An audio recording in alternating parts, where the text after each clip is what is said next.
Good morning all of you. देखिए हमने कल जो किया था क्वेश्चन नंबर 11 में, है ना, हमने क्या किया था, लाइन की इक्वेशन जैसे निकाली थी, वाई जेड एक्सिस को, वाई जेड प्लेन को क्रॉस कर रही है, तो हम क्या कर रहे थे, उसमें एक्स की वैल्यू 0 रख रहे थे। इसी तरीके से दो पॉइंट दिए हुए हैं, ये जो पॉइंट से जो लाइन पास हो रही है ना, वो इस प्लेन को क्रॉस कर रही है। ठीक है, वो किस पॉइंट पे क्रॉस करेगी, वो पॉइंट हमें फाइंड आउट करना है। तो पहले हम क्या काम करेंगे, 2 पॉइंट फॉर्म से लाइन की इक्वेशन निकाल लेंगे, जैसे हमने कल निकाली थी। क्या फॉर्मूला था लाइन की इक्वेशन का, x minus x1 upon x2 minus x2। तो यहाँ पर किसी को भी आप x1 y1 z1 ले सकते हो, उससे कोई फर्क नहीं पड़ता है। तो पहले जो पॉइंट लिखा हुआ है उसको हम x1 y1 z1 ले लेते हैं, उसको x2 y2 z2 ले लेते हैं। तो ये हो जाएगा आपका x माइनस के 3 अपॉन 2 माइनस के 3 इक्वल टू y माइनस के y1 कितना हो गया 4, ठीक है, माइनस 3 और प्लस के 4, z माइनस के z1 करेंगे तो कितना है, -5 है, कितना हो जाएगा +5 और 1 + 5 इक्वल टू 11, है ना। इसकी वैल्यू कितनी हो जाएगी, x माइनस 3 डिवाइडेड बाई -1, ये कितना हो गया, y + 4 + 1, यह है आपका z + 5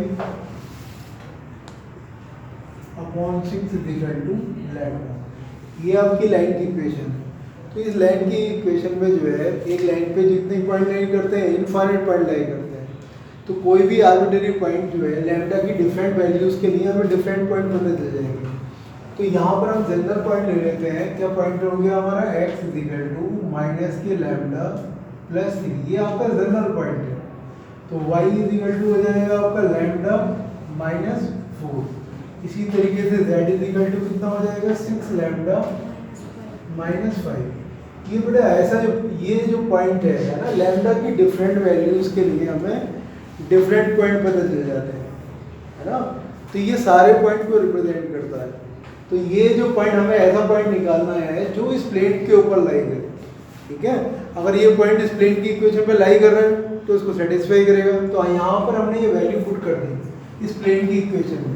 तो 2x, x की जगह कितना है, माइनस के लैम्डा प्लस 3 और प्लस y कितना है, y की वैल्यू लैम्डा माइनस 4 और z कितना है आपका 6 लैम्डा माइनस 5 इक्वल टू 7। यहाँ पर आपको इसको मल्टीप्लाई करोगे तो माइनस के 2 लैम्डा प्लस 6 हो गया, और आपका ये लैम्डा माइनस 4 है, इनको आप ऐड कर दो, 7 लैम्डा, इसको मैंने ऐड कर लिया, माइनस के 9 इज इक्वल टू 7।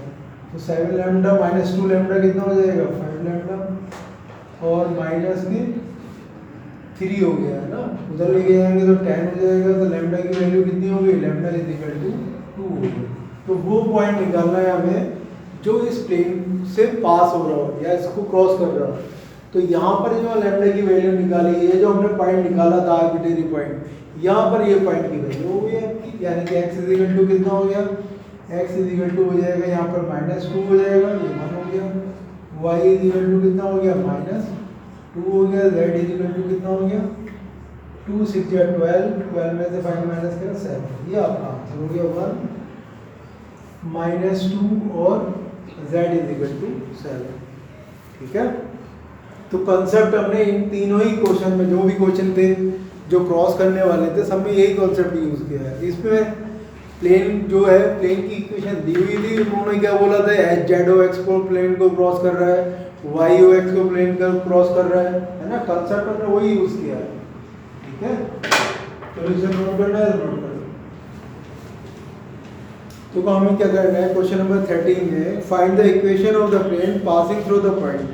पॉइंट क्या दिया हुआ है, -1 3 2 and perpendicular to each of the plane. दोनों ही प्लेन के ऊपर कैसा हो, परपेंडिकुलर हो, मतलब इस पॉइंट से पास हो और ये दोनों प्लेन के ऊपर परपेंडिकुलर हो। इसकी इक्वेशन निकालनी है हमें, लाइन की इक्वेशन निकालनी है प्लेन की, ठीक है। अगर हमें प्लेन की इक्वेशन निकालनी है, दोनों ही प्लेन के ऊपर परपेंडिकुलर हो, है ना। तो उनके जो नॉर्मल हमें जो प्लेन के जो नॉर्मल होंगे वो भी कैसे हो जाएंगे, वो इन दोनों नॉर्मल पर कैसे हो जाएंगे, परपेंडिकुलर हो जाएंगे। तो उसके जो हमें डायरेक्शन रेशियो जो होंगे नॉर्मल के, अगर हम एन वेक्टर निकालना चाहते हैं तो एन वेक्टर निकालने के लिए हमें क्या करना पड़ेगा, इनका क्रॉस प्रोडक्ट निकालना पड़ेगा आई जे के, है ना। हमें ऐसा वेक्टर निकालना है जो कि ऐसा नॉर्मल वेक्टर निकालना है जो कि दोनों की प्लेन के, जो भी दोनों प्लेन के जो नॉर्मल है उन पे परपेंडिकुलर है ना। जब भी दोनों पे परपेंडिकुलर निकालना है तो आपको क्या यूज़ करना है, क्रॉस प्रोडक्ट यूज़ करना है। तो क्रॉस प्रोडक्ट कितना होगा आपका 1 2 3 है ना, 3 आपका ये हो गया आपका 1। ये हम निकालेंगे, इसकी वैल्यू कितनी आ जाएगी आई, है ना, 2 माइनस के 9 माइनस के जे, ये हो जाएगा आपका 1 माइनस के, ये भी 9 हो गया, प्लस के इसमें यूज़ करेंगे 3 माइनस के 6। दोबारा देख लो, आई की वैल्यू निकाली 2 माइनस के 9, जे की वैल्यू निकाली हमने 3 3 जा 1 माइनस 9, ठीक है। ये कितना आया आपका माइनस के 7 आई प्लस के 8 जे और माइनस के 3 के। तो ये वो वेक्टर निकाल लिया हमने जो कि आपके दोनों ही प्लेन पे परपेंडिकुलर होगा, है ना। तो हम ये नॉर्मल वेक्टर हमें पता चल गया, प्लेन की इक्वेशन आपकी है, तो प्लेन की हमारी क्या इक्वेशन होती है, आर वेक्टर, है ना, dot n vector is equal to a vector dot n vector. तो आर वेक्टर आपको पता ही है कितना है, x i y j plus z के लिख लो, और उसकी वैल्यू कितनी ले लो आप, ये हो जाएगा आपका एक्स नॉर्मल वेक्टर आपने निकाला हुआ है एक्स आई plus Y j plus z के डॉट, ये कितना है आपका माइनस के 7 आई प्लस 8 जे माइनस के 3 के। अगर वेक्टर फॉर्म में लिखना है, ठीक है, तो वेक्टर फॉर्म में आप इसको ऐसे लिख के छोड़ सकते हैं।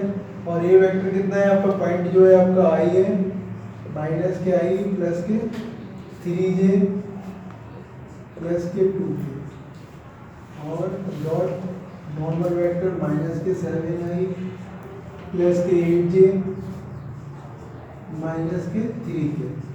अगर आपको कार्टेशियन फॉर्म में दिया हुआ है तो इसकी मल्टीप्लाई कर लो, कितना हो जाएगा माइनस एक्स, ठीक है, प्लस के 8 वाई माइनस के 6 जेड इक्वल टू, ये 7 हो गया आपका, ये 8 3 या 24 और 2 3 या 6, यानी कि इसकी वैल्यू माइनस से मल्टीप्लाई करते हैं आपको तो x माइनस के 8 वाई प्लस के 6 जेड, ठीक है, कितना हो जाएगा 24 7 31 में से 6 माइनस किया तो 25 हो गया, है ना। 25 में माइनस से मल्टीप्लाई करी तो माइनस का 25 हो गया। 25 को आप लेफ्ट साइड में लिखना चाहो तो इसको लेफ्ट साइड में लिख सकते हो, ठीक है। तो हमने इसको कैसे किया है कि पॉइंट तो हमें दिया हुआ था और ये दिया हुआ था कंडीशन, इन दोनों प्लेन के ऊपर परपेंडिकुलर है, तो दोनों के ऊपर प्लेन के ऊपर परपेंडिकुलर है, ठीक है। तो हमें जो नॉर्मल वेक्टर निकालना होगा, दोनों पे परपेंडिकुलर भी हमें निकालना है, तो आप इस चीज़ का ध्यान रखो, क्रॉस प्रोडक्ट निकाल लो या फिर वो कंडीशन यूज़ कर लो जो परपेंडिकुलर की कंडीशन है, a1 a2 plus b1 b2 plus c1 c2 equal to 0, है ना। मान लीजिए ऐसा भी कर सकते हैं, ठीक है, आपको ये कंफर्टेबल लग रहा है और आप इसी से करते आ रहे हो तो ऐसे करते रहो, कोई दिक्कत नहीं। दो मेथड है, किसी भी मेथड से आप कर सकते हो। इस क्वेश्चन नंबर 14 में क्या दिया हुआ है, 2 पॉइंट दिए हुए हैं ना, 2 पॉइंट जो है इस प्लेन से इक्वी डिस्टेंस है ना।